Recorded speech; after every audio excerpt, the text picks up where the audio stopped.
There you would find a lot of young kids, under the age of 10, a lot of teenagers out there playing basketball, family members coming out to enjoy the situation and to also just get a little breeze on a hot summer night. What happened next is dramatic and horrible. Ms. Pope is going to go into all the details, and she'll tell you about how she prosecuted this case. But I'd like there to be a clear message coming out of this press conference to go out across the city. If you are involved in shootings at recreational centers or anywhere else, especially where there are multiple victims, we will do everything we can to investigate the cases, and we will prosecute these cases to the fullest extent of the law. We do not want these kinds of things to occur, and this case is a clear example of exactly what we plan to do in these kinds of cases. We have present with us today 3 family members: Ms. Tori Singleton, who is the mother of the homicide victim, Nyreese Moore. His name is spelled Nyreese. We have also Mr. Taurus Foster, the father of the homicide victim, Nyreese Moore. Taris is his spelling of his first name.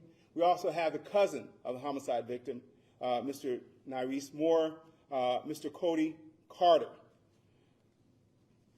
Also present with us here today from the District Attorney's Office is Mr. Bob Wainwright, who is the supervisor of the Homicide Unit, ADA Sidney Pope, who prosecuted this case, Ms. Tania Leonard, Director of our CARES program, Ms. Marielle Dela Cruz, Director of our Victim Services Division.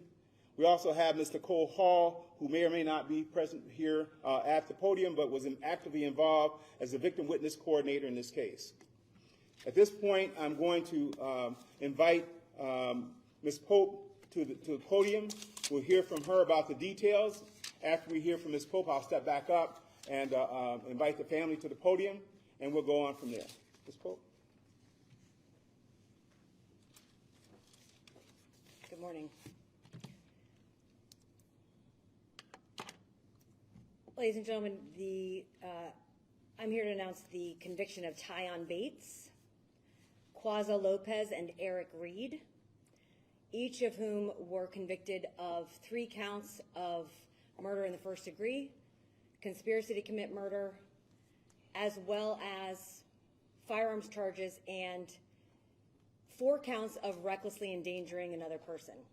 And those 4 counts of recklessly endangering another person were not for the 4 shooting victims in this case. They were for 4 unidentified children that appeared to be under the age of 6 that you could see fleeing from the gunfire. This is a case that probably 10 years ago we would never have been able to make an arrest, let alone multiple. In this case, due to the extraordinary investigation done by the assigned detective David McAndrews from Homicide, with the help of Detective Torsten Lucky and Robert Daly, as well as the outstanding work by the 26th District 5 Squad, including Corporal Joseph Goodwin, we would not be here today. And in fact, there would have been no justice for these victims. All of this stems from a 5-year-old vengeance. Tyon Bates' brother, Tyree Bates, was murdered in 2018. And he was murdered in the area around 4th and Diamond. The person who was with him not long before he was killed was Nyreese Moore. And for those 5 years, there have been incidents back and forth. The motivation was for Tyree Bates. And Tyon Bates made sure that he got his get back for him and bragged about it. At the scene, we had 107 pieces of ballistic evidence. What you are looking at here is just the basketball court. The scene itself also encompassed 3 blocks: Darien Street, 8th Street, and Diamond Street. It was the largest crime scene I had ever had. Not in terms of ballistic evidence, but in terms of the scope itself. 2 of the victims, Nyrese Moore and Nasir Folk, were killed at the scene. Isaiah Williams was shot in the head, was transported to Temple Hospital, and succumbed to his injuries the following day after donating his organs with Gift of Life. Jeffrey Presley, who was our surviving victim, was shot in the abdomen. He was hospitalized for an extended period of time, but was never able to be a witness for us. And I think what is important to know about this case is that what you hear all the time is flash information, right? The information that goes out over radio immediately. We had no flash information in this case, nothing. And I'd never seen anything like it. I'd never had a case. We're not on body cam, not on 911 calls. We had nothing. Thankfully, we have surveillance video. And it was due to surveillance video that we were able to begin this investigation. We had surveillance video from the rec center that you're going to see. We have surveillance video from a couple of different places because ultimately, a few days after we identified the vehicle that was used in this murder, members of the 26th District found that vehicle, brought it to homicide detectives' attention, and as it turned out, there was surveillance video right there in that vacant lot where they found it. And detectives pulled all that video, and those 26th District police officers said, you know, these guys that I see in this video here in the vacant lot, they hang out at Jasper and Allegheny. So what does Detective McAndrews do? He goes to Jasper and Allegheny. There is an absolutely incredible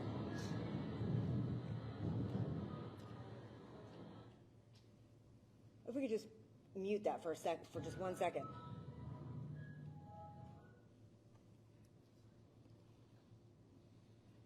This video is absolutely outstanding.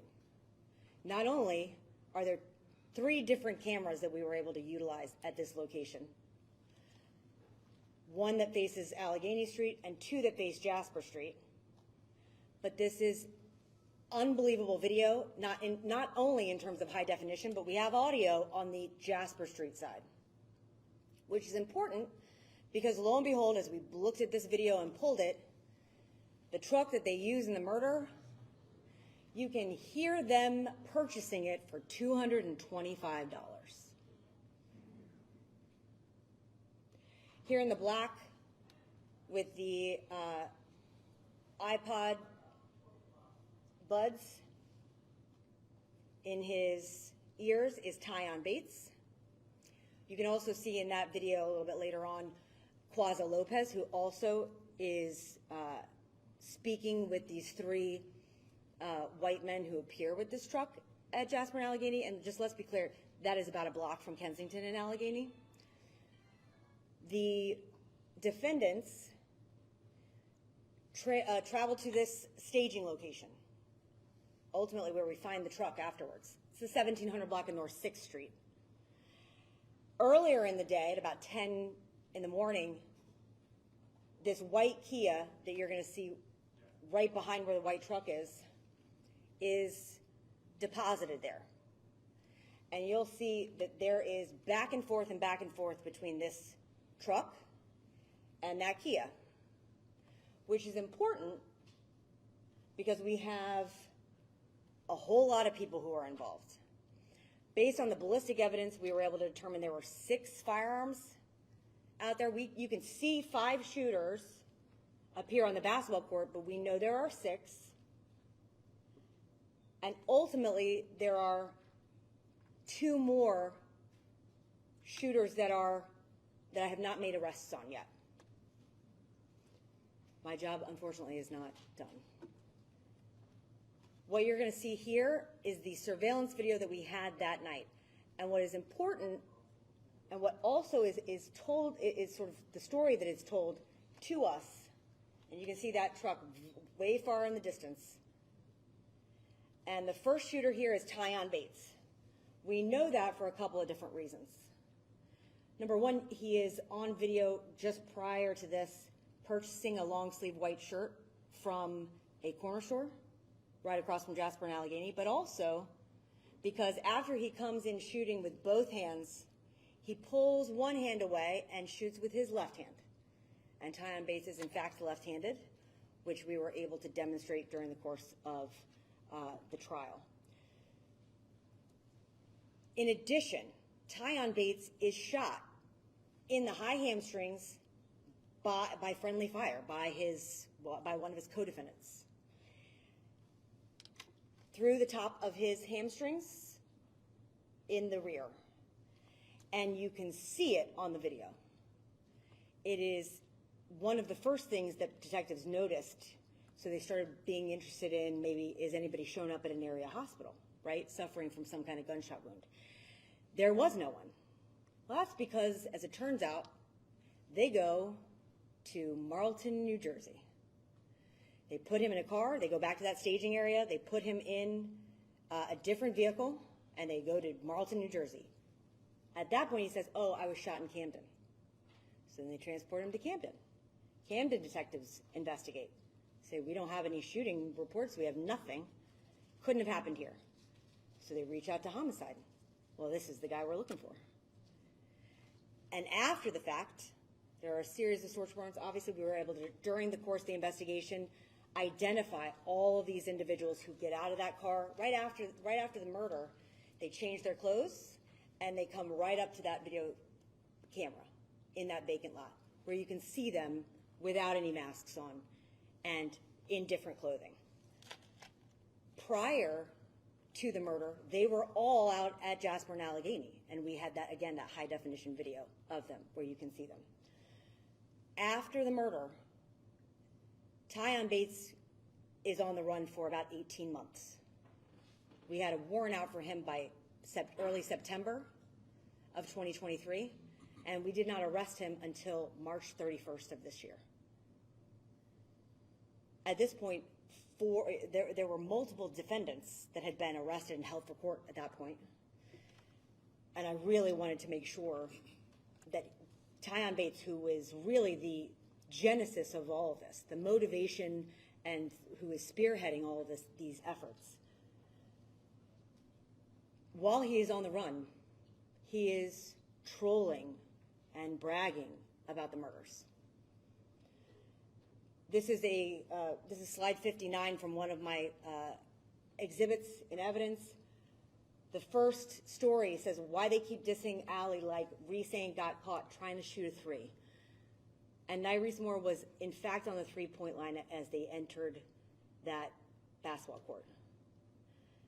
The next story is you get shot, go on the run, or jailing, and you see who's really with you. During the course of the investigation, we were able to determine two sort of motivations for the murder, for these murders, and that is Tyree Bates, and Sear, also a member of Fourth and Diamond. The next set of stories, New Year resolution, more blood, brains, and bodies on the 8th. This is a targeted effort by members of Fourth and Diamond, not for one person, but for any person. And that's the truly horrific part about this case, is that they targeted any human being that was there. And in fact, chased them down and around. The victims that were fleeing out of the basketball court and down 8th Street, one of the shooters goes back around Darien Street and over to Diamond Street to cut them off, the people who are fleeing. It did not matter if you were from 8th and Diamond or anywhere else. The two other murder victims that we had, Nasir Folk and Isaiah Williams, they weren't even from around there. It was just a nice basketball court. And it was a Friday in August. That's it. That was the crime that they committed, was living their life. there were multiple pieces of ballistic evidence that we recovered from inside houses on streets, on 8th Street.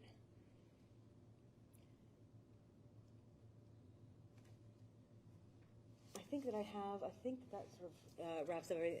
Each of these defendants were ultimately sentenced by Judge Bronson to 3 consecutive life sentences, followed by 24 to 48 years in state correctional institutions.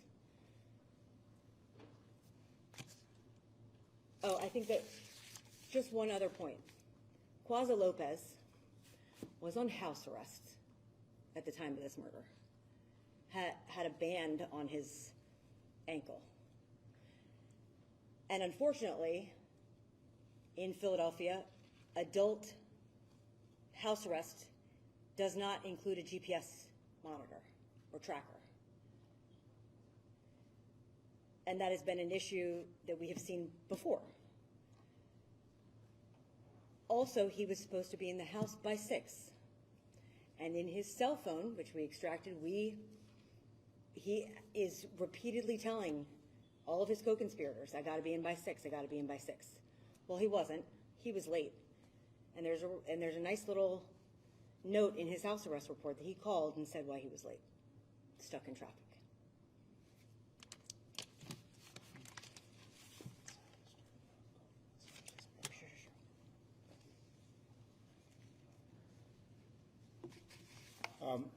What you heard is an extraordinary prosecution by one of our exceptional prosecutors, Ms. Sydney Pope. This is a horrific case, and we really want the word to get out that if you are engaged in this type of violence here in the city and county of Philadelphia, we will come after you. At this point in time, we're going to hear from a member of the family and Mr. Cody Carter, who's the cousin of the deceased victim, Nyrese Moore, and the family members are going to come up and join you with him. Mr. Carter.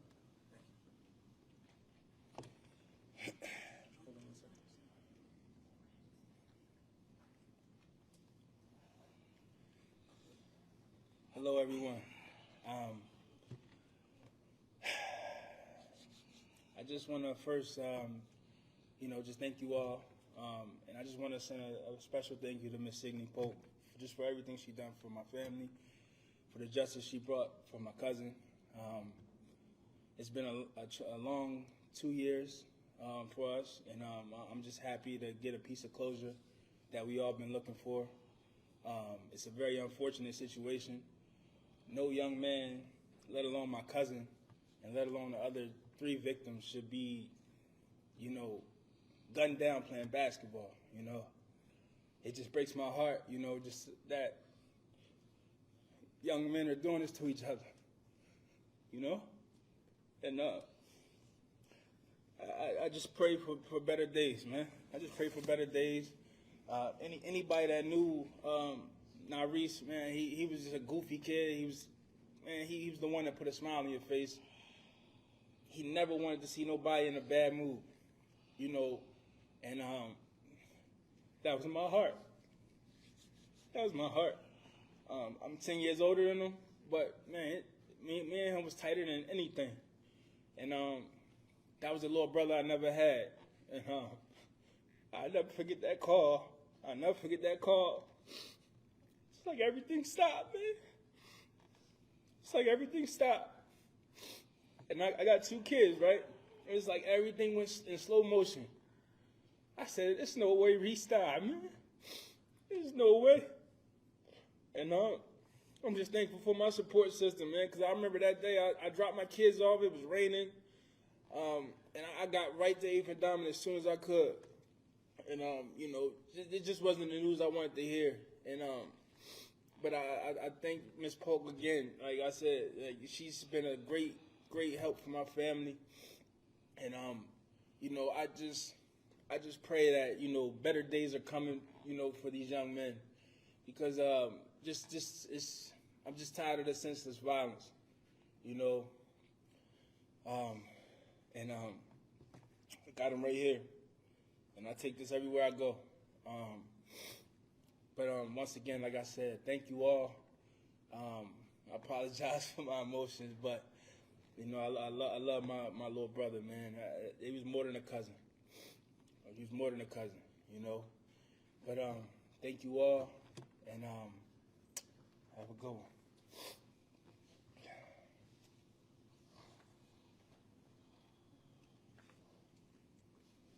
We want to thank Mr. Cody Carter and members of the family for joining us here today to talk about how this has impacted them. At this point in time, we're going to take questions from the press. We have 6ABC, Mr. Chad Verdili. Questions? Any new developments on the Kate Scott case? We're- Talks been completed and any new charges? Well, thank you very much for that question. We're just going to stay focused on this question here, on this case here. If there are other questions about other cases, you know, I'm certainly willing to talk to you afterward on the side, but we're going to stay focused on this case here. Do you have any questions on this case? Okay. From 10, Channel 10, Telemundo, Cristobal Mora. No questions? Okay, all right. And Channel 10, NBC, Mr. Aaron Baskerville. Mr. Jim Friedman. Thank you. From 29 Fox, Ms. Tina Holgate. And from KYW, Kristen Johansson. Ms. Johansson? I can't see her. She stepped out, okay. All right, and Philadelphia Tribune, Ms. Sherry Stone.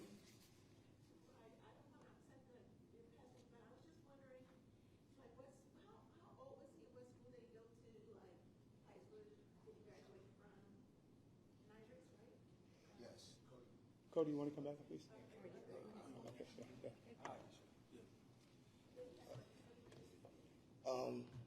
What was your question again? I'm sorry.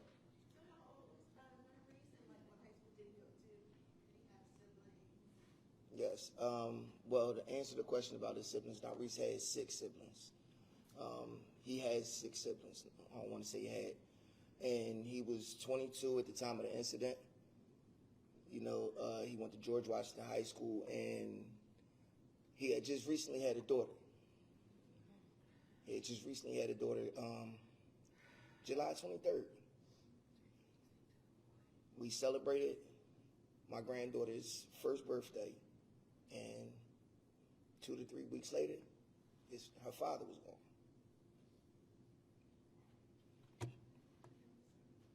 Thank you.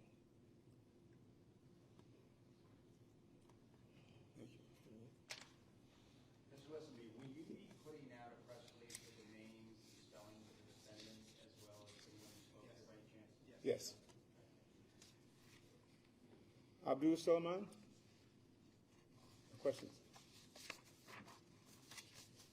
Okay, thank you very much, everyone, for joining us here today. We really appreciate you being here. And again, thanks to Ms. Sydney Pope for this extraordinary prosecution. As she indicated, if this case had occurred many years earlier, we would not have likely been able to piece it together, but thanks to the surveillance cameras, and thanks to all the advances in forensics, and a really dedication of the Philadelphia Police Department detectives who handled this case, just did a fantastic job. So we're so proud of all of them, and we're thankful that they were able to do what they will do to bring justice to this family. Thank you.